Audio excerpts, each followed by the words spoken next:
امام بخاری کے اندر ایک واقعہ نقل کرتے ہیں. نبی اکرم جناب محمد رسول اللہ صلی اللہ علیہ وسلم نے قوم بنی اسرائیل کے ایک آدمی کا واقعہ بیان کیا ہے. فرمایا تم سے پہلے بنی اسرائیل میں ایک شخص ایسا تھا جب اس کے مرنے کا وقت قریب آیا، اس کی موت کا وقت قریب آیا، تو اس نے اپنے سارے بچوں کو اپنی اولاد کو ایک جگہ جمع کیا اور مرنے سے پہلے اپنے بچوں کو وصیت کرتا ہے، اے میرے بیٹو، جب میری روح قبض سے عنصری سے پرواز کر جائے، جب میرا انتقال ہو جائے، جب میں مر جاؤں، میری روح میری باڈی کو چھوڑ دے، تو تم مجھے قبر کے اندر دفن نہ کرنا، بلکہ میرے جسم کو جلا دینا، میری باڈی کو آگ کے حوالے کر دینا، نذر آتش کر دینا، اور جب میری باڈی جل کر کوئلہ بن جائے، راکھ بن جائے، تو آئے میرے بیٹو، اس راکھ کو بھی ایک جگہ دفن نہ کرنا، بلکہ میری باڈی کی اس راکھ کو کچھ ہوا میں اڑا دینا، کچھ پانی میں ڈال دینا، کچھ کو تھوڑی دور لے جا کر پھر ہوا میں اڑا دینا، اس کو الگ الگ جگہ پر. دیکھو اے میرے بیٹو، اے میرے بچوں، اللہ تعالیٰ نے مرنے کے بعد انسان کو دوبارہ زندہ کرنے کا وعدہ کیا ہے. اگر اس نے میری باڈی کے پارٹس کو اکٹھا کر کے اگر مجھے دوبارہ زندہ کر دیا تو تم جانتے ہو کہ میں کتنا گناہگار ہوں، کتنا بڑا پاپی ہوں، کتنا بڑا ظالم ہوں. میری لاش کو اگر اس نے اکٹھا کر کے پارٹس کو اکٹھا کر کے اگر دوبارہ زندہ کر دیا تو پھر میری شامت، میرا کیا حال ہوگا، یہ تم اچھی طریقے سے جانتے ہو. اس لیے میری باڈی کو جلا دینا اور راکھ کو ہوا میں اڑا دینا اور پانی کے حوالے کر دینا، تاکہ اللہ تعالیٰ میری باڈی کے پارٹس کو اکٹھا نہ کر سکے اور دوبارہ میں زندہ نہ ہو سکوں. اس کا انتقال ہو جاتا ہے، وقت موعود پر وہ آدمی مر جاتا ہے. اس کی اولاد نے اس کی وصیت کے مطابق اس کی باڈی کو جلا دیا. جلانے کے بعد اس کی باڈی کو ہوا کے حوالے کر دیا، کچھ پانی میں ڈال دیا، ادھر ادھر بکھیر دیا. آگے جملے سنو اور کسی ایسی ویسی کتاب کے نہیں، بخاری شریف کے الفاظ ہیں. اللہ کے نبی جناب محمد رسول اللہ صلی اللہ علیہ وسلم فرماتے ہیں کہ اللہ تعالیٰ نے اس کے جسم کے اجزاء کو حکم دیا کہ ایک جگہ اکٹھا ہو جا. وہ ایک جگہ اکٹھا ہو جاتا ہے، سارے جسم کے اجزاء ایک جگہ اکٹھے ہو جاتے ہیں.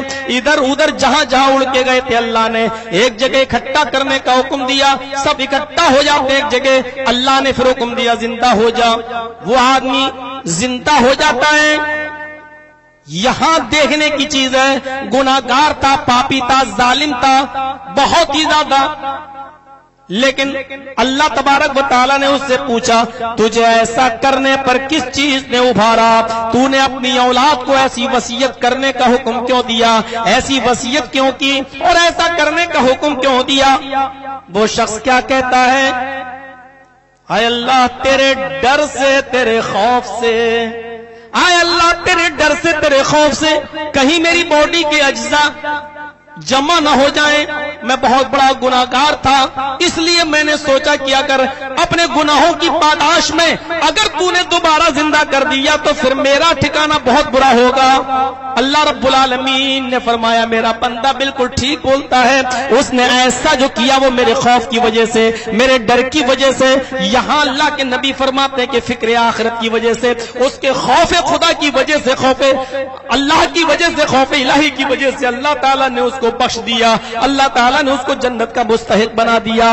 یہ فکر آخرت ہی تو تھی. زندگی بھر برائی کرتا رہا، زندگی بھر گناہ کرتا رہا، زندگی بھر عیاشی و مکاری میں اس نے اپنی زندگی گزاری، لیکن فکر آخرت اس کے دل میں جاگ گیا اور اس نے تصور کیا کہ اگر میں مر گیا اور مرنے کے بعد میری باڈی کے پارٹس کو اگر ایک جگہ اکٹھا کر کے مجھے دوبارہ زندہ کر دیا تو ہم کہاں ہوں گے. میرا رب نے اگر قادر ہو گیا مجھے دوبارہ زندہ کرنے پر تو مجھے کتنا عذاب ہوگا. تو اس نے فکر آخرت کی وجہ سے اور اس خوف کی وجہ سے اپنے بچوں کو اپنی باڈی کو جلا دینے کا حکم دیا. لیکن امام کائنات کا فرمان ہے کہ اس کو بھی زندہ کر دیا. اللہ نے اس کی بکھری ہوئی راکھ کو اور سمندر میں بہی ہوئی راکھ کو بھی اکٹھا کرنے کا حکم دیا. وہ اکٹھا ہو گئی, فرشتے لے کر آئے اور اللہ نے حکم دیا زندہ ہو جا, اور وہ زندہ ہو گیا. پھر اللہ نے پوچھا ایسا کرنے پر تجھے کس چیز نے ابارا؟ اس نے کہا تیرے خوف نے. اللہ نے اس کو بخش دیا. اب آپ یہ نہ سوچنا کہ اس نے آخری وقت میں کیا تو ہم بھی آخری وقت میں کر لیں گے. ہمارے ہاں سب سے بڑا تصور یہی ہے کہ نوجوانی تو گزر جاتی ہے پوری فیس بک پر, واٹس ایپ پر. کبھی کبھی میں کسی جلسے میں جاؤں بہار بنگال اور رات میں 2 بجے نمبر آتا ہے, وہاں پوری رات جلسے چلتے ہیں. اب 2 بجے نمبر آ رہا, تب تک میں جاگ رہا ہوں, کچھ دیکھ رہا ہوں تو کتنے لوگ رات کے 2 بجے آن لائن ہیں. کیا کر رہے ہیں ان سے پوچھو. چلو ہمارے ہاں تو جلسہ ہو رہا ہے, جو لوگ جلسے میں آئے, کوئی بمبئی کا ہے, کوئی بھوپال کا ہے, کوئی کانپور کا ہے, کوئی لکھنؤ کا ہے, اور تصور دیکھو آن لائن. بتائیے رات کے 2 بجے 3 بجے کیا کر رہے ہیں, کون سی چیز میں؟ تو جوانی تو ہماری گزر جاتی ہے اس چیز میں, اور جب بڑھاپا آیا, تھوڑا سا ادھیڑ عمر ہوئی, مولانا بچے بچیوں کی شادی کر دی, نبٹ گئے. اب کیا ہوگا؟ اب حج کرے آئے. اب حج کرنے کب گیا؟ جب 4تھی بیٹی تھی اس کی بھی شادی کر دی, تب 5ویں بیٹی تھی اس کی بھی شادی کر دی. اب سب سے فارغ ہو گئے. اب مولانا صاحب اللہ ہی اللہ کرنا ہے. اب تو گئے اور بیچارے حج کر کے آئے, اور حج کرنے کے بعد اب مسجد کا رخ دیکھ رہے ہیں. اور اس سے پہلے جو 55 سال اور 50 سال کی جو عمر گزار دی, وہ ارے مولانا وہ تو چلی گئی جو چلی گئی. انما الاعمال بالخواتیم.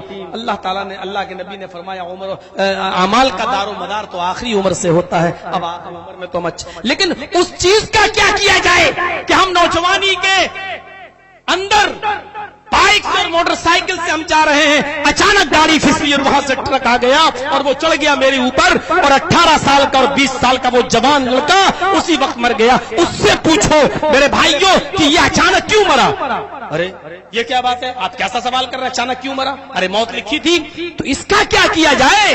آپ 60 اور 70 سال کا ویٹ کر رہے ہیں, یہ تو کبھی بھی آ سکتی ہے. آپ کے علاقے ہی کے تو تھے دکتور رضا اللہ محمد ادریس رحمہ اللہ, اللہ ان کی قبر کو نور سے بھر دے اور کربڑ کربڑ چین و سکون راحت نصیب فرمائے. کون جانتا تھا کہ بمبئی کی دین رحمت کانفرنس میں شرکت کریں گے, اور کرنے کے بعد واپس اپنے گھر بھی نہیں آ سکیں گے.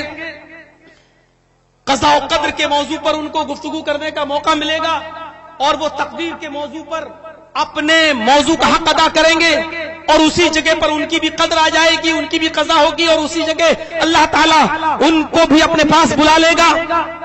کون جانتا تھا؟ اور علم کا اتنا بڑا سمندر جو جماعتیں, ہم کم سے کم اتنا تو ہم کہہ سکتے ہیں کہ جو جماعت اہل حدیث کے اندر ایک ایسی خلا ہے جس کا پر ہونا کتنا مشکل ہے, اس کا احساس ہم علماء ہی سمجھ سکتے ہیں. میرے پیارے ساتھیوں, میں کہنا یہ چاہتا ہوں کہ قضا اور قدر کیا ہے, موت کا کیا ٹھیک ہے کب آ جائے, اور جس معاملے میں جہاں اللہ کا حکم چلتا ہو وہ ہم کیا کر سکتے ہیں سوائے دعا کرنے کی کہ اللہ رب العالمین ان کو جنت الفردوس کے اندر اعلیٰ مقام عطا فرمائے. میرے پیارے ساتھیوں, میں یہی آپ کو ایک احساس دلانا چاہتا ہوں کہ ہم کس چیز کا انتظار کر رہے ہیں, کس چیز کا. ہم ذرا تصور کریں اور دیکھیں وہ کون سا, یہ کیا چیز تھی. حضرت ابو بکر صدیق کا غلام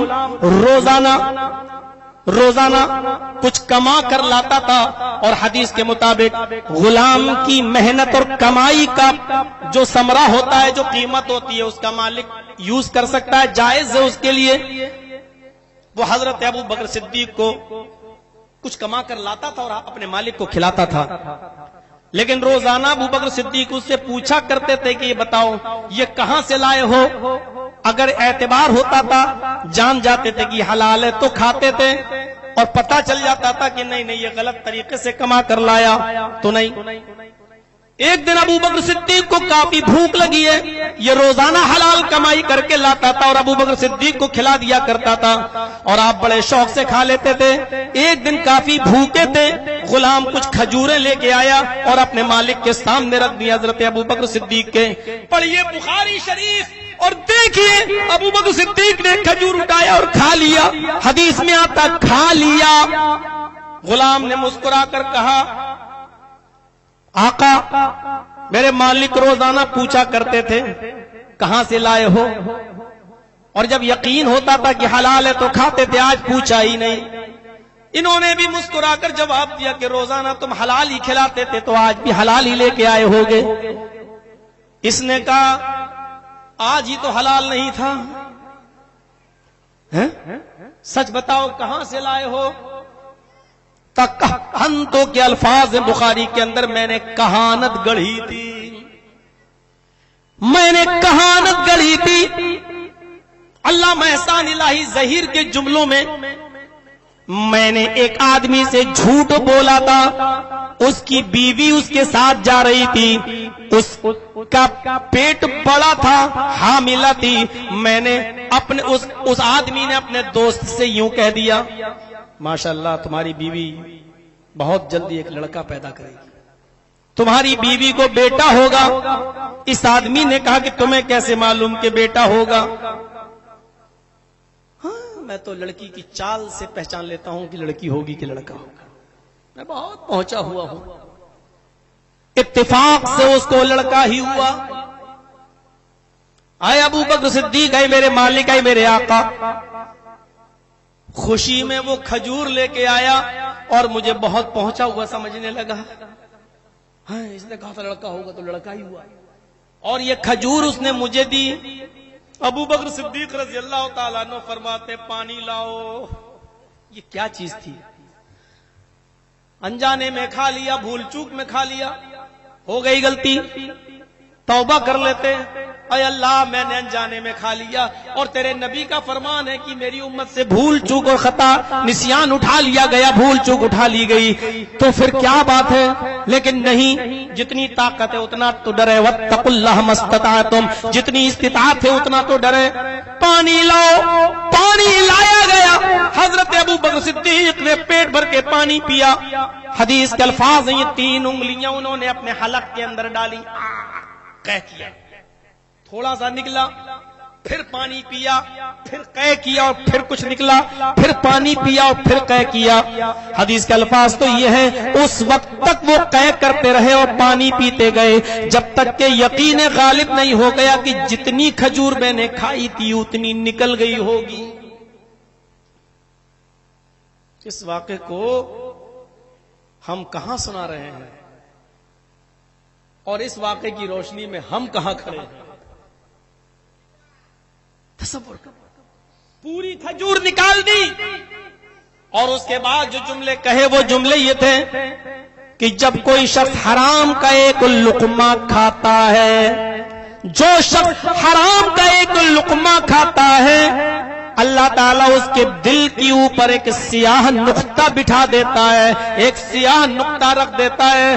اگر وہ شخص توبہ کر لیتا ہے تو وہ سیاہی کا نقطہ مٹ جاتا ہے، وہ سیاہ نقطہ ختم ہو جاتا ہے، اور اگر وہ توبہ نہیں کرتا تو وہ نقطہ دھیرے دھیرے بڑھتے بڑھتے پھیلتے پھیلتے پورے دل پر چھا جاتا ہے اور پورے دل کو سیاہ کر لیتا ہے، پورے دل کو کالا کر دیتا ہے۔ اور جب انسان کا دل کالا ہو جائے تو پھر اس کو پرواہ نہیں ہوتی کہ میرے پاس یہ رقم، یہ مال، یہ زمین، یہ جائیداد، یہ چیزیں میرے پاس جو آ رہی ہیں وہ حلال کی ہیں یا حرام کی ہیں۔ میرے پیارے ساتھیوں تصور کیجئے مال حرام کے آج کتنے طریقے آج ہم نے آزما اپنے یہاں پال رکھے ہیں، جبکہ اللہ کے نبی صلی اللہ علیہ وسلم نے خطبہ حجۃ الوداع کے اندر جہاں مکے کی حرمت کا اعلان کیا تھا اور اس عرفات کے میدان کی حرمت کا اعلان کیا تھا، وہیں پر انسانوں کے خون کے اور ان کے مال کی حرمت کا اعلان بھی کیا تھا۔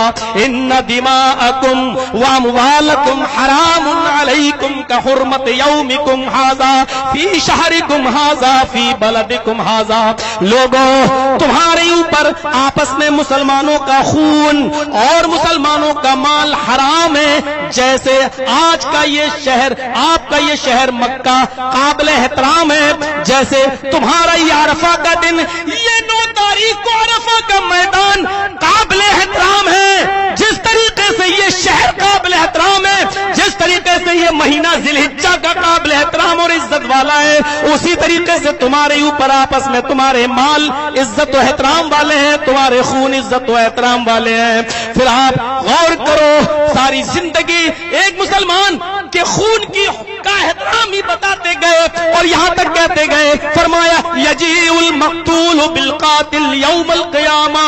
او لوگوں، دنیا میں اگر تم نے کسی ایک مسلمان کو بھی ناحق مارا ہوگا، قتل کیا ہوگا، تو یہ مقتول قیامت کے دن، یہ مقتول قیامت کے دن اپنے قاتل کو تلاش کرے گا، ڈھونڈے گا اور اس کو پکڑ کر ناصیتہ وراسہ بیدہ، اس آدمی کی، اس قاتل کی پیشانی کے بال، اس کا سر اس مقتول کے ہاتھ میں ہوگا، یہ کھینچ کر لائے گا حتی یدنیہ من العرش، اور اللہ تعالیٰ کے عرش کے پاس لا کر کھڑا کر دے گا، اللہ تعالیٰ کے پاس کھڑا کر دے گا۔ وَأَوْدَاجُهُ تَشْخَبُ الدَّمَ، اور خود اس مقتول کے جسم سے خون بہ رہا ہوگا، قاتل نے جہاں کھنجر مارا ہوگا، جہاں پسٹل ماری ہوگی، جس جگہ سے اس کا خون نکلا ہوگا، اس جگہ سے اس کے جسم سے خون بہ رہا ہوگا، یہ قاتل مقتول قاتل کو لے کر اللہ کے عرش کے پاس لا کر کھڑا کر دے گا اور فرمائے گا، اے اللہ، یقول یا ربی سل لما قتلنی، اے اللہ یہ قاتل ہے، میں اس کو ڈھونڈ کر تیرے پاس لایا ہوں، اس نے مجھے مارا تھا، اے اللہ اس سے سوال کر کے اس نے مجھے کیوں مارا، اے اللہ اس سے پوچھ کے اس نے مجھے کیوں قتل کیا۔ اس طریقے سے خون کی حرمت کا اعلان کرتے رہے، اور مال کی حرمت کا اعلان تو آپ نے ویسے ہی فرما دیا تھا، اور فرمایا کہ المسلم اخو المسلم لا یظلمہ ولا یخذلہ ولا یعترہ۔ اللہ کے نبی صلی اللہ علیہ وسلم فرماتے ایک مسلمان دوسرے مسلمان کا بھائی ہے، نہ اس کے اوپر ظلم کرتا ہے، نہ اس کو رسوا و ذلیل کرتا ہے، اور نہ اس کو حقیر نگاہ سے دیکھتا ہے، نہ اس کو ذلیل نظروں سے دیکھتا ہے۔ انسان کے برا ہونے کے لیے، ایک مسلمان کے برا ہونے کے لیے اتنا ہی کافی ہے کہ وہ اپنے کسی مسلمان بھائی کو بری نظر سے دیکھے، اس کو حقارت بھری نظروں سے دیکھے۔ پھر آپ نے فرمایا المسلم کل المسلم علی المسلم حرام مالہ و دمہ و عرضہ، ہر مسلمان کا ایک دوسرے مسلمان پر، ہر مسلمان پر ایک دوسرے مسلمان کا خون بھی حرام ہے، مال بھی حرام ہے، اس کی عزت و آبرو کو اچھالنا بھی حرام ہے۔ آپ اس طریقے سے اعلان کرتے رہے، یہاں تو جب چاہو جس کو رسوا کر دو، جب چاہو جس کو ذلیل کر دو، اور جب چاہو جس سے ناجائز طریقے سے مال لے لو۔ مولانا جرجیز کی موبائل کی دکان ہے، ایک مثال دے رہا ہوں، خریدنے مت آ جانا۔ جرجیز صاحب کی موبائل کی دکان ہے، میں جانتا ہوں کہ آدمی میرے علاقے کا اور مسلمان ہے، میں جانتا ہوں کہ 10,000 روپے کا موبائل ہے، لیکن نیا نیا لانچ ہوا ہے، 22,000 اور 25,000 روپے تک اس کی قیمت لگ گئی۔ اب 10,000 کی چیز کو ہم 10.5 میں دے دیں چلے گا، 11 میں دے دیں، ہم بھی 2 روپے کمانے کے لیے بیٹھے ہیں، لیکن ہمیں اپنے بھائی کی کھال ادھیڑنا ہے۔ نیا نیا لانچ ہوا ہے، 10,000 کا میں نے لیا ہے، ہم اس کو 25,000 کی ٹوپی پہنا دیتے ہیں۔ یہ مال بھی آپ کا ناجائز طریقے سے ہے جو آپ کھا رہے ہیں۔ جرجیز صاحب کے پاس موبائل سنبھلوانے آتے ہیں آپ، میں جانتا ہوں کہ 500 روپے میں سنبھل سکتا ہے، لیکن ہم نے آپ کو کمیاں بتا دی، اس میں یہ کمی ہے، اس کی یہ چیز ڈیمیج ہو گئی ہے، یہ سب بدلی جائے گی، اور اس میں خرچہ 3,000 روپے کا آئے گا۔ آپ جانتے نہیں یہ موبائل سے نابلد ہے، 500 روپے کی چیز کا 3,000 بتا دیا اور آپ نے دے دیا، اس کو کر دیا صحیح۔ یہ طریقہ بھی آپ کا ناجائز ہے، یہ طریقہ بھی آپ کا ناجائز ہے۔ کسی کا مقدمہ کہیں چل رہا ہے، ہم نے غریب آدمی کی زمین و جائیداد پر قبضہ کیا ہے، لیا ہے، لیکن جج بھی بکاؤ ہے، پرشاسن بھی بکاؤ ہے، کرے تو کیا کرے؟ اس غریب آدمی کے پاس اتنا رشوت دینے کو نہیں ہے کہ وہ اپنی زمین جائز طریقے سے لے سکے، اور جتنی رشوت اس کو دینا پڑ رہی ہے اتنے کی تو زمین بھی نہیں ہے، اور اس آدمی کے شور سے طاقت ہے، پاورفل ہے، اس نے 1,00,000 2,00,000 روپے رشوت دے کر اس زمین کو اپنے نام فیصلہ اپنے حق میں کرا لیا۔ میرے بھائیوں آپ غور کیجئے، حدیث کی کتابیں پڑھ جائیے، اللہ کے نبی صلی اللہ علیہ وسلم جانتے تھے کہ رشوت ایک ایسی جرم ہے، اسی لیے آپ نے رشوت کو صرف حرام کہہ کر نہیں چھوڑا بلکہ آن اسپاٹ فیصلہ کر دیا، الراشی والمرتشی کلاہما فی النار۔ ناجائز طریقے سے رشوت دینے والا اور رشوت لینے والا، رشوت دینے والا اور رشوت لینے والا، یہ دونوں کی دونوں جہنم کے اندر داخل ہوں گے۔ حرام پر آپ نہیں لائے اور ڈائریکٹ آن اسپاٹ فیصلہ کرتے کہ الراشی والمرتشی کلاہما فی النار، کیونکہ رشوتوں سے کسی کا جائز حق مارا جاتا ہے اور رشوتوں سے کسی کے ناجائز حق کو، ہمارا ناجائز ہے معاملہ لیکن جائز بنایا جا سکتا ہے، اور رشوت دے کر ہی کسی مظلوم کو ظالم بنا دیا جائے اور ظالم کو مظلوم بنا دیا جاتا ہے۔ اس لیے اللہ کے نبی نے یہاں کوئی رعایت نہیں برتی، ڈائریکٹ فیصلہ سنا دیا، راشی والمرتشی کلاہما فی النار۔ رشوت دینے والوں رشوت دینے سے پہلے سوچ لو، اور رشوت لینے والوں رشوت لینے سے پہلے سوچ لو۔ امام کائنات کہتے ہیں دینے والا اور لینے والا دونوں جہنم کے اندر جائیں گے۔ حضرت ابو بکر سے سیکھو ہم کہاں کھڑے ہیں۔ یہ کون سی چیز تھی جو ابو بکر صدیق کو بار بار پانی پینے پر مجبور کر رہی ہے؟ انگلی ڈال کر حلق کے اندر انگلی ڈال کر پیٹ سے پانی کے ذریعے کھجور کو باہر نکالنے پر کون سی چیز مجبور کر رہی ہے؟ یہ وہی فکر آخرت ہے، وہی آخرت کا تصور ہے، وہی فکر آخرت ہے۔ میرے بھائیوں اس منظر کو ہم اپنے سامنے رکھیں اور پھر اپنے گریبانوں میں جھانک کر دیکھیں کہ ہم کہاں کھڑے ہیں۔ کیا ہوگا؟ کچھ نہیں۔ ابھی صورتحال یہ ہوگی کہ جب جلسہ ختم ہوگا تو مسجد میں ہمیں دیکھنا پڑے گا کہ اتنے لوگ آئے ہیں یا نہیں آئے جتنے روزانہ آتے تھے، اور صبح ہو کر آپ پوچھئے گا کہ صاحب آج فجر میں نہیں دکھے۔ مولانا صاحب کیا بتائیں، 2 بجے تو جلسہ ختم ہوا، تھوڑا لیٹے تو آنکھ لگ گئی نہیں اٹھ پائے۔ آپ روزانہ نماز پڑھتے تھے فجر کی، اور آپ آج جلسے میں شریک ہوئے اور نہیں پڑھ سکے، تو آپ کیا سمجھتے ہیں کہ آپ کا یہ جلسہ کامیاب ہو گیا؟ اور آپ کیا سمجھتے ہیں کہ پورا جلسہ سن کر آپ نے بہت بڑا تیر مار دیا؟ آپ نے جلسہ سنا اور جلسہ سننے کی وجہ سے دیر سے سوئے، اور دیر سے سونے کی وجہ سے آپ فجر میں نہیں اٹھ سکے جبکہ عام دنوں میں اٹھ جایا کرتے تھے، تو آپ گناہگار ہو رہے ہیں۔ اسلام کو ایسے جلسوں کی ضرورت نہیں ہے۔ جلسوں سے نماز کی گرمی لے کر اٹھو، اب تو ٹھیک ہے۔ جو نماز نہ پڑھتا تھا وہ نماز پڑھنے والا بن جائے، جو پورے ہفتے صرف جمعے نماز پڑھتا تھا آج تقریر سننے کے بعد وہ فجر آج فجر شروع کر دے اور آج سے ہی شروع کر دے، کامیاب ہو رہے ہیں۔ لیکن یہ نمازی اچھا خاصا جو پورے ہفتے نماز پڑھتا رہا، فجر کی نماز جماعت کے ساتھ پڑھتا رہا، لیکن 2 بجے وہ سویا اور فجر چھوٹ گئی، تو یہ تو الٹا نقصان ہو رہا ہے۔ جلسوں کا پھر فائدہ کیا ہو رہا ہے؟ میرے بھائیوں ہمیں فکر بدلنا پڑے گی اور سوچ بدلنا پڑے گی۔ ابو ہریرہ مکے سے مدینہ تشریف لے جاتے ہیں، یہاں پر بھی ایک منظر دیکھیے۔ ابو ہریرہ مکے سے مدینہ تشریف لے جاتے ہیں، یہاں مدینے کے لوگ بیٹھے ہوئے ہیں، اور مدینے کے لوگوں نے دیکھا کہ آج ابو ہریرہ تشریف لائے ہیں۔ ابو ہریرہ رضی اللہ تعالیٰ عنہ سے کہنے لگے، اے ابو ہریرہ آج مجھے کوئی ایسی حدیث سناؤ، آج مجھے کوئی ایسی حدیث سناؤ جو تم نے ڈائریکٹ جناب محمد رسول اللہ سے سنی ہو۔ بخاری کے صفحات پر یہ منظر دیکھا جا سکتا ہے۔ اے ابو ہریرہ مجھے کوئی ایسی حدیث سناؤ جو آپ نے ڈائریکٹ محمد رسول اللہ صلی اللہ علیہ وسلم سے سنی ہو۔ ابو ہریرہ رضی اللہ تعالیٰ عنہ فرماتے ہیں، لوگوں آؤ میں تمہیں ایک حدیث سناتا ہوں، سنو۔ وہ حدیث میں نے ڈائریکٹ اللہ کے نبی سے سنی ہے، میرے اور اللہ کے نبی کے درمیان کوئی اور موجود نہیں تھا۔ اتنا کہا، اتنا فرمایا، اور ایک چیخ ماری، تیز آواز چیخ نکلی، اور بے ہوش ہو کر زمین کے اوپر گر گئے. لوگوں نے پانی کے چھینٹے ایٹے مارے, ان کو ہوش میں لایا گیا. ابو ہریرہ ہوش میں آئے. ہاں تو میں عرض یہ کر رہا تھا, سنو.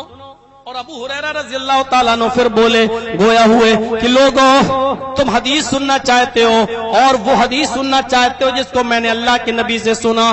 لوگوں سنو, میں تمہیں بتاتا ہوں, ایک ایسی حدیث سناتا ہوں جس کو میں نے ڈائریکٹ اللہ کے نبی سے سنا ہے. میرے اور اللہ کے نبی کے درمیان کوئی دوسرا شخص موجود نہیں تھا. دوسری بار بھی اتنا ہی بول سکے, اور بولنے کے بعد پھر ایک چیخ ماری, تیز آواز نکلی, اور اس آواز کے ساتھ پھر غشی تاری ہوئی اور چکر آئے, اور پھر زمین کے اوپر گر گئے. تیسری بار جب ہوش آیا, تو تیسری بار فرمایا, ہاں لوگو سنو, تم کوئی حدیث سننا چاہتے ہو؟ ہاں ابو ہریرہ تمہاری طبیعت ٹھیک نہیں ہے, تم سناتے ہو, سنانے سے پہلے ہی بے ہوش ہو جاتے ہو, رہنے دو. فرمایا سنو, آج میں تمہیں ایک ایسی حدیث سناتا ہوں جس کو میں نے ڈائریکٹ جناب محمد رسول اللہ صلی اللہ علیہ وسلم کی زبان سے سنا ہے. میرے اور اللہ کے نبی کے درمیان کوئی تیسرا شخص موجود نہیں تھا, صرف میں تھا اور جناب محمد رسول اللہ. اور آپ یہ فرما رہے تھے, اے ابو ہریرہ, جہنم سب سے پہلے 3 قسم کے لوگوں سے دہکائی جائے گی. جہنم میں سب سے پہلے 3 قسم کے لوگ ڈالے جائیں گے. آئے لوگوں, جہنم میں سب سے پہلے 3 قسم کے لوگ ڈالے جائیں گے. جہنم ان 3 لوگوں سے سلگائی جائے گی. سب سے پہلے اس شہید کو جہنم میں ڈالا جائے گا, ایک شہید.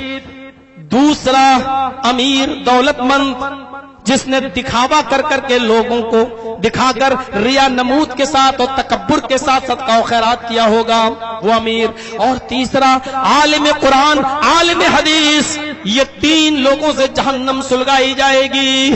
اے ابو ہریرہ, اس شہید نے اپنی جان تو دی ہوگی, اس نے اپنی گلے پر گردن پر تلوار تو چلوائی ہوگی, اس نے اپنا پیڑ تو پھڑوایا ہوگا, میدان جنگ میں جواں مردی سے لڑا تو ہوگا, اس نے کشتوں کی کشتے بہائے تو ہوں گے, کافروں کو مار مار کے ان کے لائنیں صفیں تو بچھائی ہوں گی, لیکن اس نے رضا الہی کے لیے نہیں, اعلائے کلمت اللہ کے لیے ایسا نہیں کیا ہوگا, بلکہ اس نے ایسا اس لیے کیا ہوگا, کشتوں کے کشتے اس لیے بہائے ہوں گے تاکہ لوگوں سے بہت بڑا بہادر کہیں, جواں مرد کہیں, تیر انداز کہیں. ریا اور نمود اس کے اندر تھی, اس لیے اللہ تعالیٰ اس شہید کو جہنم کے اندر ڈالے گا, کیونکہ اس نے اعلائے کلمت اللہ کے لیے جنگ نہیں لڑی ہے. اس شہید کو جہنم میں ڈالا جائے گا. دوسرے نمبر پر اس امیر کو جہنم میں ڈالا جائے گا جس نے دکھاوا کر کر کے لوگوں میں صدقہ اور زکات و خیرات کیا ہوگا. لو میں اتنا دے رہا ہوں, میرے پڑوسی نے 10,000 دیا, میں 15 دے رہا ہوں. اچھا اس نے 15 دیا تو میں 20 دے رہا ہوں. میرے بھائیوں تصور کیجیے آپ, ابو ہریرہ فرماتے ہیں کہ ایسے شخص کو بھی جہنم میں ڈال دیا جائے گا. پھر فرمایا لوگوں, اللہ کے نبی جب یہ حدیث بیان کر رہے تھے تو میں نبی اکرم کے پاس موجود تھا, میرے اور نبی کے درمیان کوئی تیسرا شخص موجود نہیں تھا.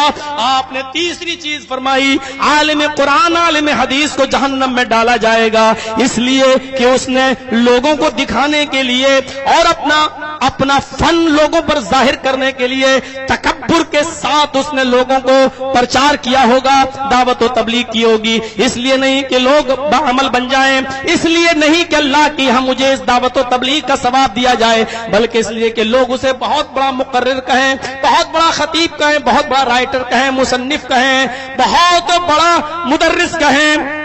اس لیے یہ ریا نمود اس کے اندر آئی, اس لیے وہ جہنم میں ڈالا جائے گا.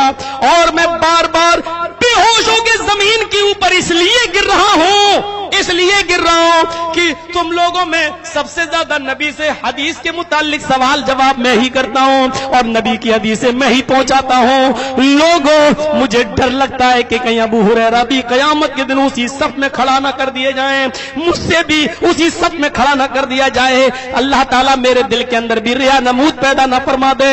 میرے بھائیو, جب تیسری مرتبہ ابو ہریرہ رضی اللہ تعالیٰ عنہ نے یہ جملے ادا کیے تو پھر یہاں جملے ادا کرنے کے بعد پھر ایک چیخ ماری اور تیسری بار بھی بے ہوش ہو کر زمین کے اوپر گر گئے. یہ کون سی چیز تھی؟ ہو گئی تبلیغ. ایک حدیث سنائی ابو ہریرہ نے، پورے مجمع نے اسی ایک تقریر کو سن لیا، ایک حدیث کو سن لیا. یہ نوٹنکیاں، یہ ڈرامے ہمارے یہاں ہوتے ہیں. فجر تک جلسے چلیں گے، 2 بجے تک چلیں گے، 1 بجے تک چلے گا، 3 گھنٹہ بولیے گا، 2 گھنٹہ بولیے گا، 4 گھنٹہ بولیے گا. یہ ہمارے یہاں چلتا ہے.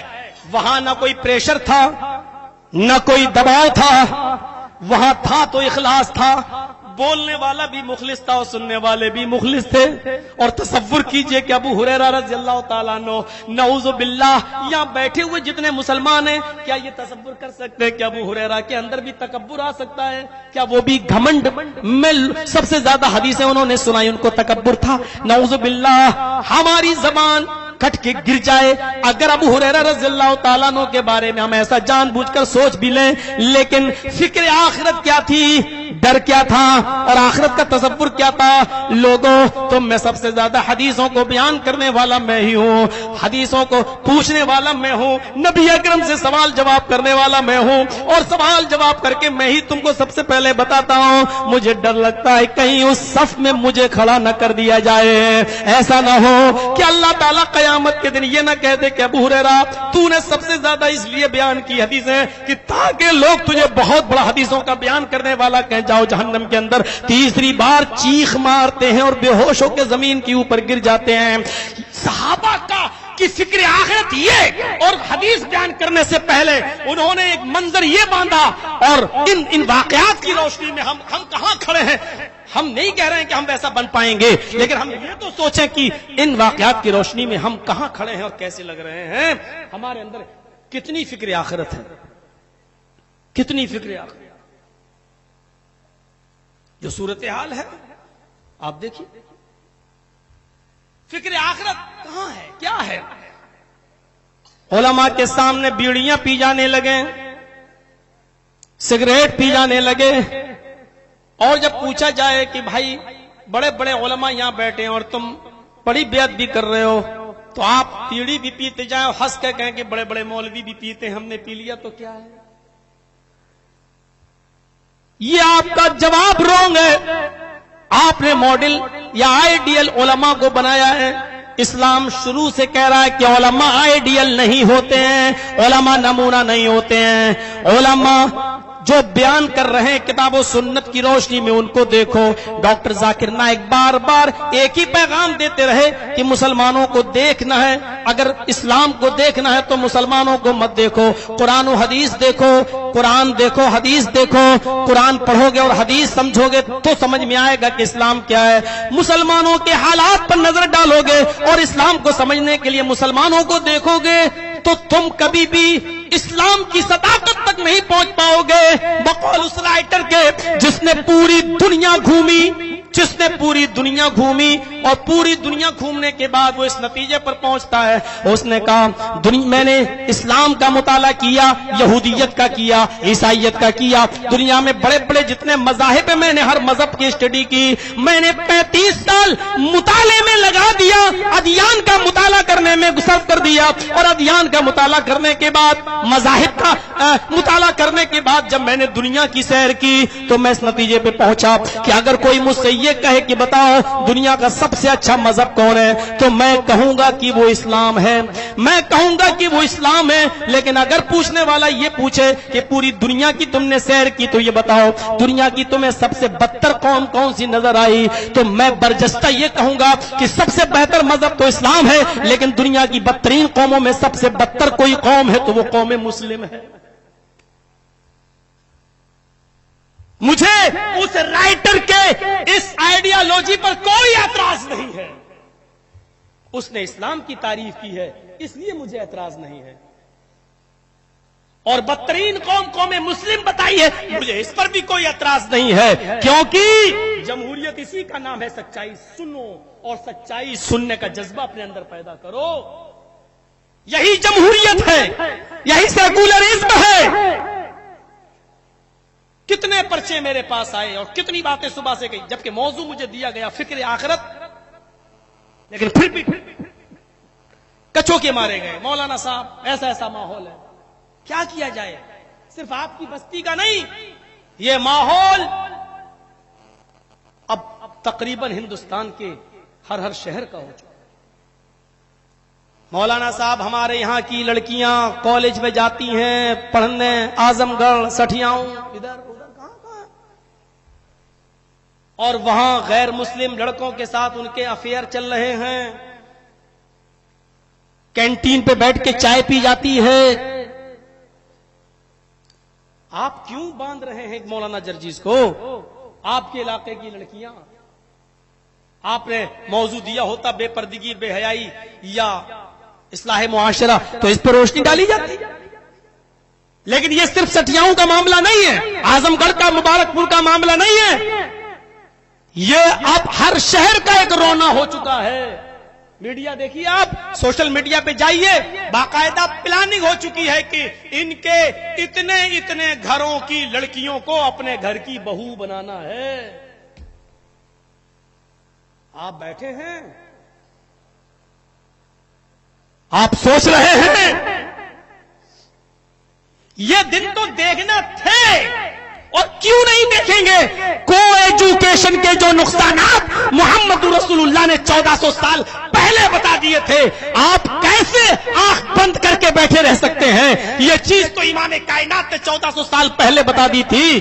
لا یخلون رجل بامرأۃ, کوئی بھی مرد کسی عورت کے ساتھ اکیلے تنہائی میں نہ گفتگو کرے اور اکیلے میں نہ جائے. کوئی لڑکی گھر سے اکیلے گھر کے دروازے کو باہر کراس نہ کرے, اس کے ساتھ محرم ہو, شوہر ہو یا بھائی ہو یا ماں بہن ہو, اکیلی وہ سفر نہیں کر سکتی ہے.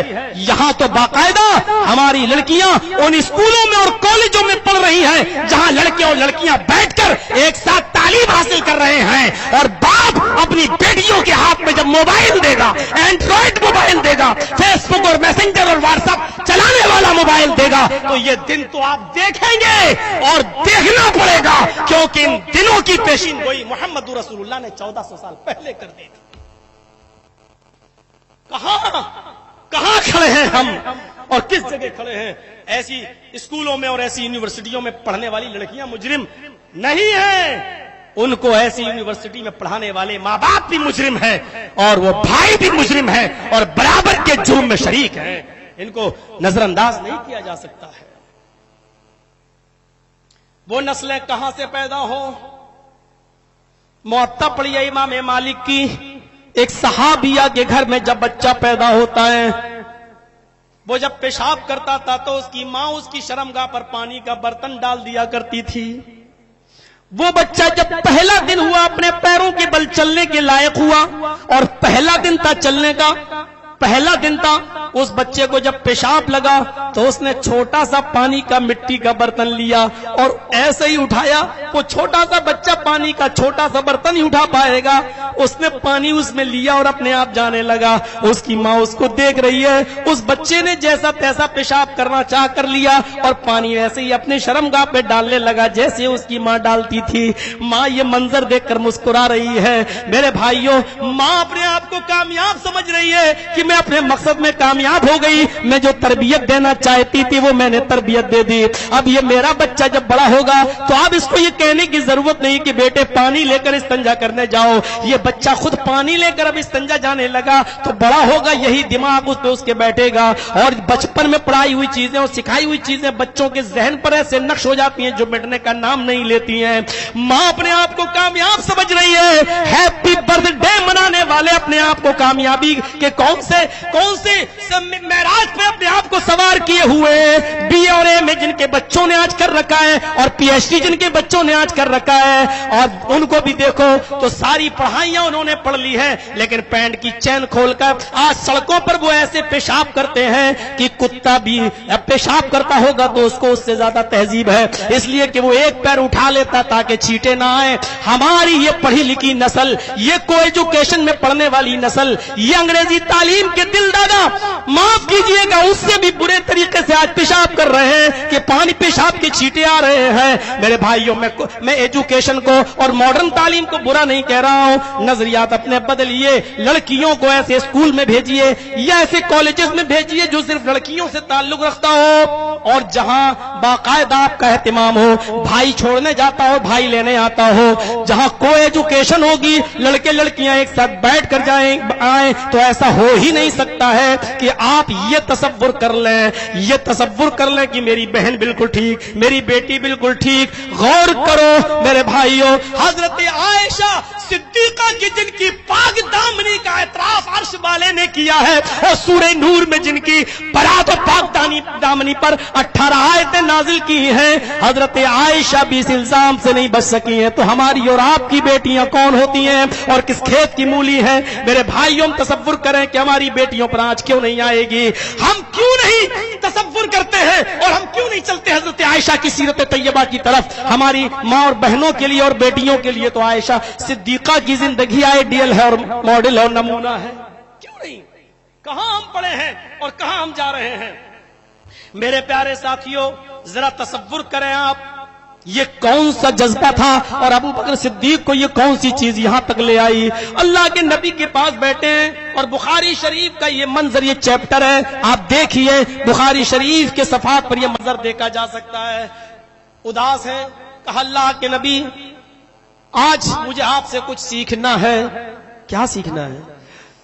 کہا اللہ کے رسول مجھے کوئی ایسا وظیفہ بتاؤ, کوئی ایسی دعا بتاؤ جس دعا کو پڑھ کر, جس وظیفے کو پڑھ کر میں اپنے گناہوں کی معافی اللہ تبارک و تعالی سے کر سکوں, مانگ سکوں. کون؟ ابو بکر صدیق. ابو بکر صدیق اور گناہ سوچا جا سکتا ہے, لیکن یہی تقویٰ ہے اور یہی فکر آخرت. اے اللہ کے نبی مجھے بتائیے کوئی ایسی دعا کہ جس سے میں اپنے گناہوں کی معافی اللہ تعالیٰ سے مانگتا رہوں. اللہ کے نبی نے یہ نہیں کہا کہ اے ابو بکر تم تو جنتی ہو, تمہیں گناہوں کی معافی مانگنے کی کیا ضرورت, جبکہ جنت میں جانے کا سرٹیفکیٹ موجود ہے. ابھی مجھ سے پیش رو خطیب نے عشرہ مبشرہ کو جن کو جنت میں جانے کی بشارت سنائی, اس میں ابو بکر صدیق بھی شامل ہے. میرے بھائیوں, ابو بکر صدیق بھی جنتی, لیکن اللہ کے نبی نے یہ نہیں فرمایا اے ابو بکر تم تو جنتی ہو, تمہیں گناہوں سے معافی مانگنے کی کیا ضرورت ہے.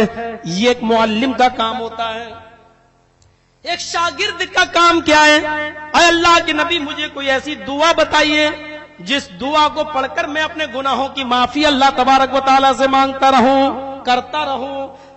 اور اللہ کے نبی صلی اللہ علیہ وسلم یہ نہیں کہہ رہے اے ابو بکر تم تو جنتی ہو, بخشے بخشائے ہو, تمہیں کیا ضرورت ہے, بلکہ آپ نے ایک دعا سکھلائی.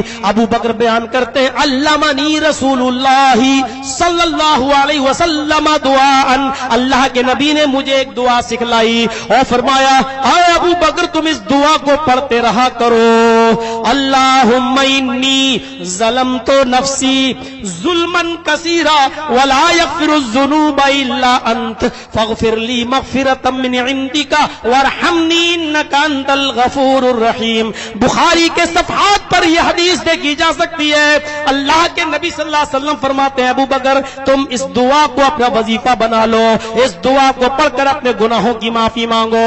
اللہم انی ظلمت نفسی ظلما کثیرا, اے اللہ میں نے اپنے آپ پر, میں نے اپنے نفس کے اوپر بہت ہی زیادہ ظلم کیا ہے, میں نے اپنے آپ پر اپنے نفس کے اوپر بہت ہی زیادہ ظلم کیا ہے.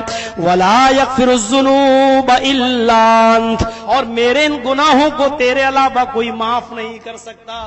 ذنوب استعمال ہوا ہے, ولا یغفر الذنوب الا انت. اے اللہ میں نے اپنے نفس پر بہت ہی زیادہ ظلم کیا ہے اور میرے ان گناہوں کو تیرے علاوہ کوئی معاف نہیں کر سکتا. ولا یغفر الذنوب الا انت, تیرے علاوہ کوئی معاف نہیں کر سکتا. ابو بکر صدیق سے گناہ, کون عقیدہ رکھے گا کہ ابو بکر سے گناہ ہوں گے؟ لیکن نبی اکرم پھر بھی سکھلا رہے ہیں مانگو.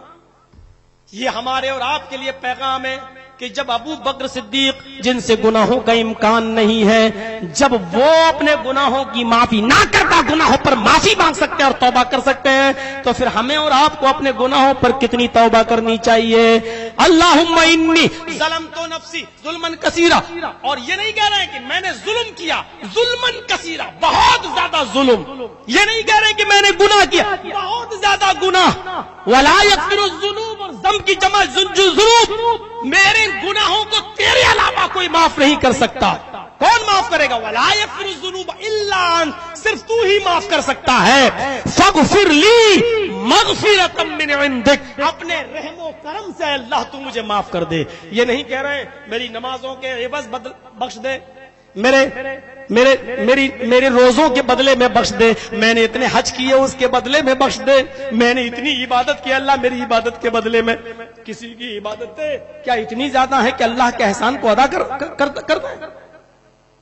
پوری باڈی تو چھوڑو، پورا جسم تو چھوڑو، یہ دو آنکھ ہے نا، ایک آنکھ کے احسان کو اگر ترازو کے ایک پلڑے پہ رکھ دیا جائے اور ہماری اور تمہاری پوری زندگی کی عبادتیں ترازو کے ایک پلڑے پہ رکھ دی جائیں تو ساری زندگی کی عبادتیں مل کر بھی اللہ کے ایک آنکھ جو دی ہے اس کا بھی احسان ادا نہیں کر سکتی، تو ہماری عبادتیں تو ہمیں نہیں بخشوا سکتی ہیں۔ اے اللہ تیرا رحم و کرم، تیری رحمت، تیری مغفرت اور تیری نظر کرم اگر ہمارے اوپر نہ ہوئی تو ہمیں کوئی معاف نہیں کر سکتا ہے۔ اے اللہ مجھے اپنے رحم و کرم سے، اپنے نظر کرم سے بخش دے۔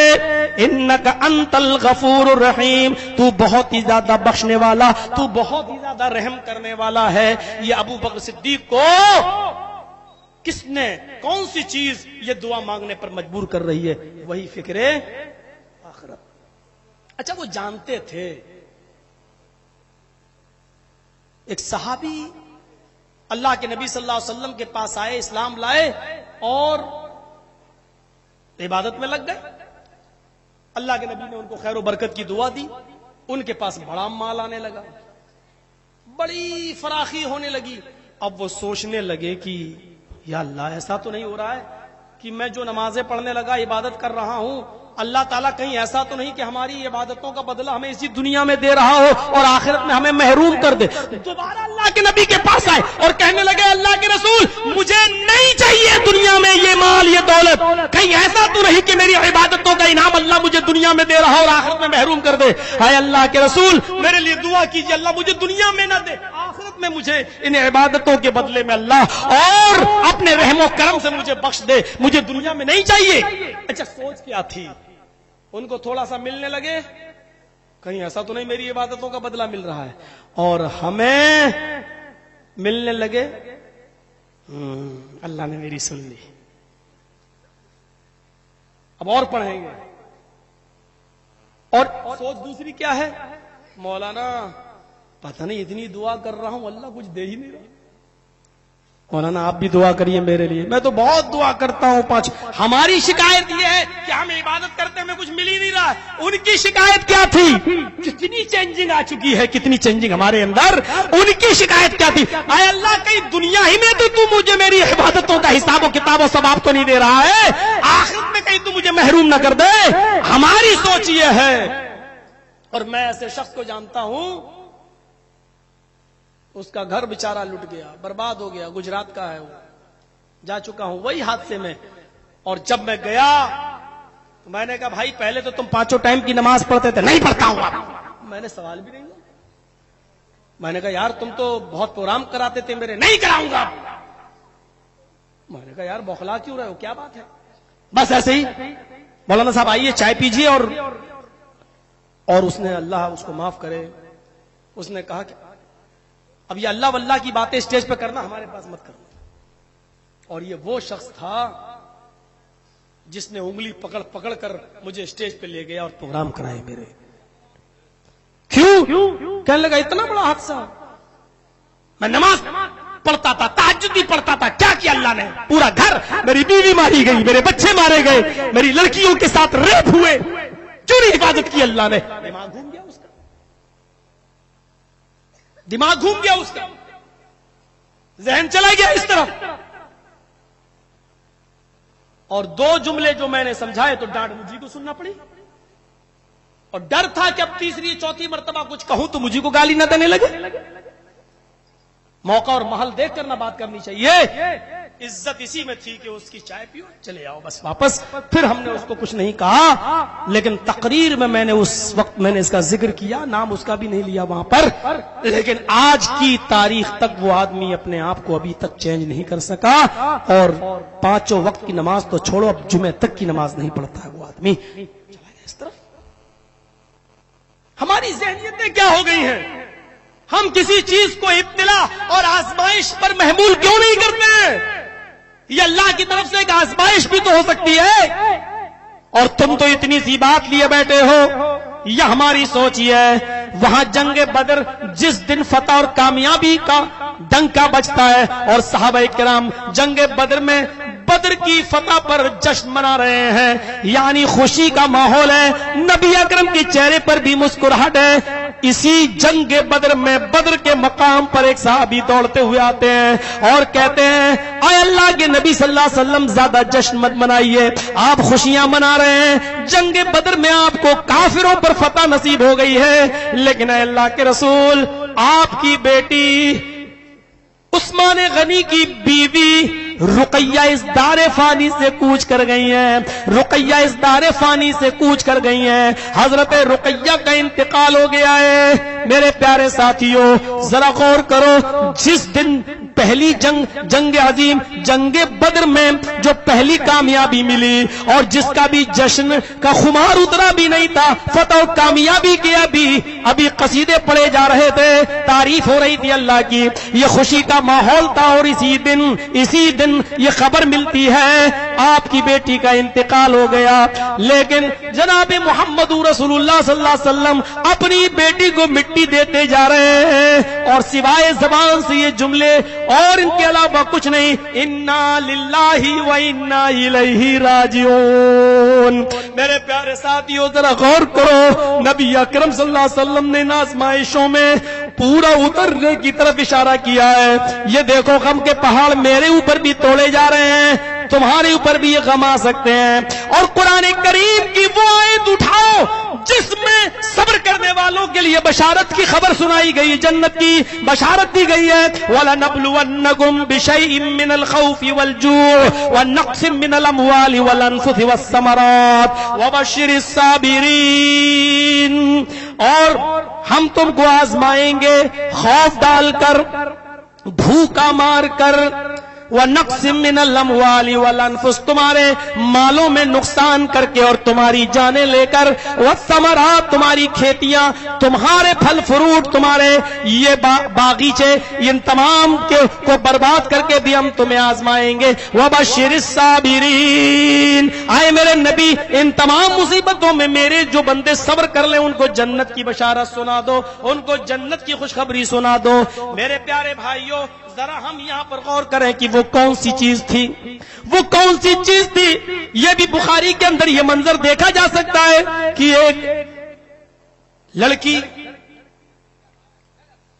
مجبوری کی ماری ہوئی، آزمائشوں میں مبتلا، شوہر بیمار پڑا ہے، بچوں کے دانے دانے کے محتاج، اپنے چچیرے بھائی کے پاس آتی ہے اور کہتی ہے کیا ہے میرے چچیرے بھائی، دکھوں کی ماری ہوئی تیری بہن تیرے پاس آئی ہے، مجبوری کی ماری ہوئی تیری بہن تیرے پاس آئی ہے، تمہارے بہنوئی کی طبیعت خراب ہے، بستر پر لیٹے ہوئے ہیں، تم جانتے ہو، پھر تم میری مدد کیوں نہیں کرتے ہو؟ تھوڑی سی میری مدد کر دو تاکہ تمہارے بھانجے کچھ کھا لے، تمہارے بہنوئی کے لیے میں کچھ لا سکوں. اور آج وہ چچیرا بھائی اپنے دل کے پھپھولے جو سینے میں چل رہے تھے وہ نکال کر پیش کرتا ہے، اپنے دل کا درد پیش کرتا ہے اور کہتا ہے کہ تم میری چچیری بہن ہو، سگی بہن نہیں. چچیری بہن کے ساتھ اسلام میں رشتہ جائز ہے. میں تمہارے لیے سپنے دیکھا کرتا ہوں، خواب دیکھا کرتا ہوں. میں نے بہت مرتبہ کوشش کی کہ تم سے اپنے پیار و محبت کا اظہار کروں، لیکن اپنے چچا کی زندگی میں میں کچھ بھی نہیں کر سکا. اور پھر ایک دن ایسا آیا میں تمہارے وصال کے لیے تڑپتا رہا، تمہاری ملاقات کے لیے تڑپتا رہا. آئے میری چچا کی بیٹی، میں نے جو خواب دیکھے تھے وہ پورے نہیں ہو سکے کہ کہ میرے چچا کا انتقال ہوا، لیکن انتقال سے پہلے میرے چچا نے تیرا ہاتھ کسی غیر کے ہاتھ میں دے دیا، اب تو اس کی بیوی بن گئی۔ بہن کہتی ہے کہ مجھے ان تمام چیزوں کے بارے میں کچھ بھی پتہ نہیں ہے، اگر ایسی بات تھی تو اسلامی طریقے سے تم رشتے کا پیغام دیتے، میں سوچتی سمجھتی اور اپنے والدین سے بات کرتی۔ لیکن لڑکے نے کہا، اس کے چچیرے بھائی نے کہا، میں یہ کچھ نہیں جانتا، آج تم مصیبت میں ہو، پریشانی میں ہو، لیکن میری محبت وہی ہے، دل میں آگ لگی ہوئی ہے، میں تم سے تنہائی میں ملنا چاہتا ہوں، آج کی رات تمہیں میرے پاس گزارنا پڑے گی، اور اس کے بعد ہم تمہیں جو تم کہو گی، جتنی ضرورت تمہیں ہوگی میں تمہاری ضرورت پوری کر دوں گا۔ یہ بیچاری بہت کچھ سناتی ہے، لیکن لڑکی کے دل پہ کوئی اثر نہیں ہوتا ہے۔ ہم اپنے آپ کو ذرا دیکھیں، آئے نوجوان نسل ذرا غور کرو، آئے کالجز میں پڑھنے والی میری بیٹیوں، میری بہنوں، اس قوم کی بچیوں، ذرا غور کرو، اس واقعے کو دیکھیے۔ وہ بھی ایک عورت تھی، کچھ بچوں کی ماں بھی بن چکی تھی، اس کا باپ اس دنیا میں نہیں ہے، اپنے شوہر کے علاج کے خاطر، اپنے بچوں کو کھلانے دانے پانے کی خاطر وہ اپنے بھائی کے پاس جا رہی ہے، اس کا بھائی بھی رشتے میں سگا بھائی نہیں ہے، اور وہ ایک رات میں آنے کا سودا کر رہا ہے۔ یہ مجبوری ہے، میں کیا کروں، میرا شوہر بیمار ہے، بچے دانے دانے کے محتاج ہیں۔ اس نے کچھ سوچا اور سوچنے کے بعد ایسے موقع پر ذہن کام نہ کیا، لیکن اس عورت نے مثبت انداز میں جواب دے دیا، نگیٹو نہیں، پازیٹیو جواب دیتے ہوئے فرمایا، ٹھیک ہے۔ اس نے کچھ درہم اس لڑکی کو، اس عورت کو دے دیے، جاؤ اپنے شوہر کی دوا لو، بچوں کو کھلاؤ، رات میں جو وعدہ کیا اس وعدے کے مطابق تم چلی آنا۔ شوہر بیمار تھا، نیند میں سویا ہے، بچوں کو بھی گہری نیند میں سلاتی ہے، اور جو وعدہ تھا اس وعدے کے مطابق یہ جا رہی ہے، دروازے کو دستک دیتی ہے۔ یہ نوجوان اپنے دل میں خیالات پالے ہوئے ہیں، ماحول بنا ہوا ہے، آج ہم برسوں پرانی اس محبت کے جسم کے ساتھ کھیلوں گا، آج ہم کھیلیں گے۔ یہ وقت موعود پر وہاں پہنچتی ہے، خیالات میں جو تصورات اس نے اپنے ذہن میں بٹھا رکھے ہیں وہ بہت آسانی سے نہیں چھوٹے۔ بچوں کی ماں بن گئی، اس کے باوجود بھی اس کی محبت اس کے دل سے نہیں نکلی۔ یہ اس کے قریب آتا ہے، یہ کانپ رہی ہے، اس کے جسم کے رونگٹے رونگٹے کھڑے ہیں، تھرا رہی ہے، چہرے کا رنگ فق ہو چکا ہے، سرخی آنے لگی ہے۔ یہ کہتا ہے، ارے میں نے تو ایسے ایسے سپنے دیکھے ہیں، خواب دیکھے، اور تم اتنا ڈر رہی ہو، آگے کے راستے کیسے طے ہوں گے؟ اتنا ڈرو گی تو کیسے کام چلے گا؟ آؤ، ابھی تو تمہیں بہت کچھ مجھے نوازنا ہے، اور تمہارے شوہر اور تمہارے بچوں کو مجھے دیکھنا ہے۔ جھٹ سے ہاتھ پکڑتا ہے، اپنے بستر کی طرف کھینچتا ہے۔ اس عورت نے اپنے چچیرے بھائی کا ہاتھ پکڑ کے جھٹک دیا، آنکھوں میں آنسو ہیں، چیختے ہوئے کہتی ہے، اتق اللہ یا ابن عم، اتق اللہ یا ابن عم، آئے میرے چچا کے بیٹے، آئے میرے بھائی، اللہ سے ڈر جا، آئے میرے بھائی، اللہ سے ڈر جا۔ ذرا غور کرو کہ اس نے رشتہ کون سا جوڑا ہے، اور اپنے اس بھائی کو جو اس کا سگا بھائی نہیں، چچا زاد بھائی تھا، جو اپنے تصورات کی دنیا میں کئی اور مگن تھا، کیسے کیسے سپنے آج کی رات کے بارے میں سوچ رکھے تھے۔ میرے بھائیو ذرا تصور کرو، اس کے کان میں یہ آواز جاتی ہے، اتق اللہ یا ابن عم، آئے میرے چچا کے بیٹے، اللہ سے ڈر جا۔ تیری اس بہن نے، اللہ کی اس بندی نے آج تک کسی غیر مرد کی طرف نظر اٹھا کے نہیں دیکھی ہے، آج پہلا تو وہ شخص ہے جو میرے ہاتھ تک پہنچ گیا ہے، جو میرے کلائی تک پہنچ گیا ہے، جو مجھے نظریں پھاڑ کے دیکھ رہا ہے۔ میرے شوہر کی اور میرے بچوں کی مجبوری مجھے یہاں کھینچ کے لے آئی، لیکن اس مہر کو توڑنے کی کوشش مت کر جو اللہ نے تیرے لیے حلال نہیں کی ہے۔ قبر کے فرشتے کیا عذاب دیں گے، اور قبر کے عذاب کا تصور کر، جہنم کی جاسوس تپش کا منظر اپنے دماغ میں بٹھا۔ اتنا سا جملہ اس کے دل میں گھر کر جاتا ہے۔ تصورات کی دنیا میں رہنے والوں،